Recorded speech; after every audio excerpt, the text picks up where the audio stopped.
On nous demande de dresser le tableau de variation de la fonction f définie sur R par f de x égale x2 e puissance x. Alors f est le produit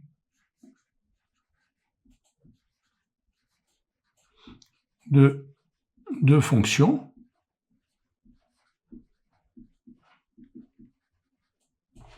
La fonction u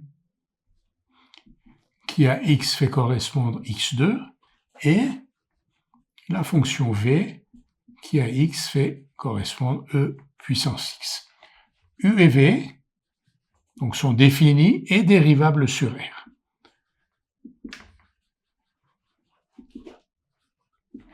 Donc x2 est bien dérivable sur R, c'est une fonction de référence, une fonction usuelle que vous connaissez, et exponentielle de x, on sait qu'elle est dérivable sur R et que sa dérivée est égale à l'exponentielle elle-même. Donc u et v sont définis et dérivables sur R.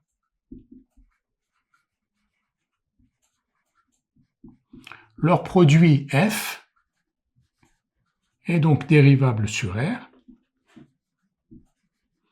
parce qu'on sait que le produit de deux fonctions dérivables sur un intervalle est dérivable sur cet intervalle. Donc leur produit f est donc dérivable sur R et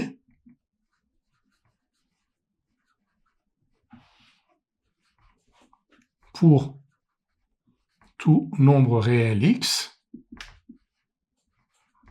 f' de x égale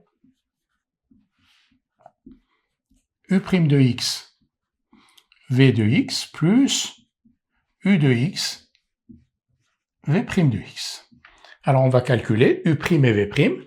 Donc on a u de x qui est égal à x2, v de x qui est égal à exponentielle de x, u' de x, la dérivée de x2, 2x, la dérivée de e puissance x de l'exponentielle, c'est l'exponentielle elle-même. Et maintenant, on va remplacer u, v, u', v' par leur expression.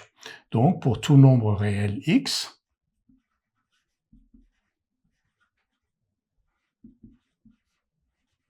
f de x égale u'v, 2x exponentielle de x, plus uv', x2 exponentielle de x. On peut mettre exponentielle de x en facteur.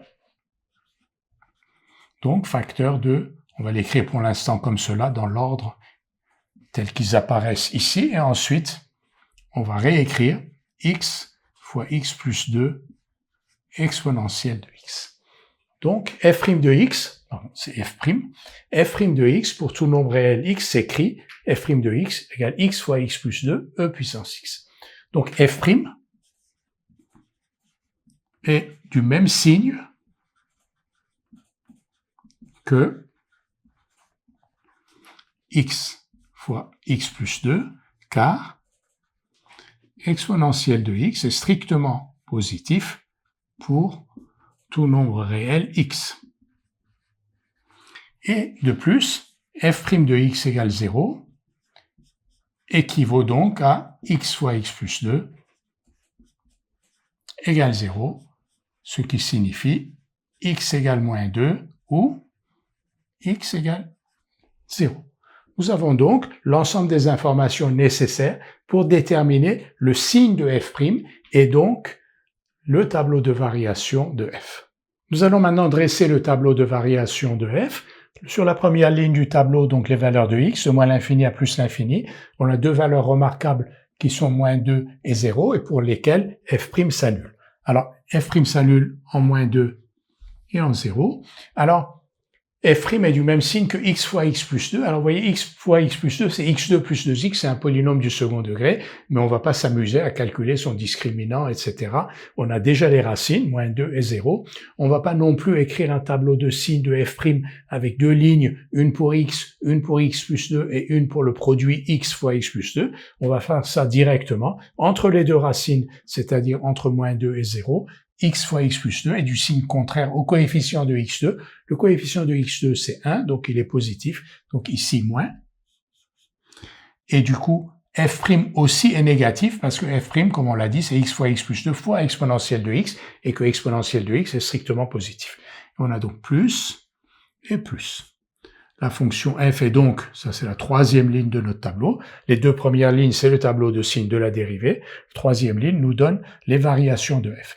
Donc f est croissante sur l'intervalle moins l'infini moins 2, décroissante sur l'intervalle moins 2, 0, et croissante sur l'intervalle 0 plus l'infini. On va maintenant calculer les valeurs ici, f de moins 2 et f de 0. Je vais les écrire quand même. Donc f de moins 2, parce qu'on en a besoin pour le tableau, donc c'est moins 2 au carré e puissance moins 2, c'est-à-dire 4 e puissance moins 2, ou 4 sur e au carré, c'est la même chose.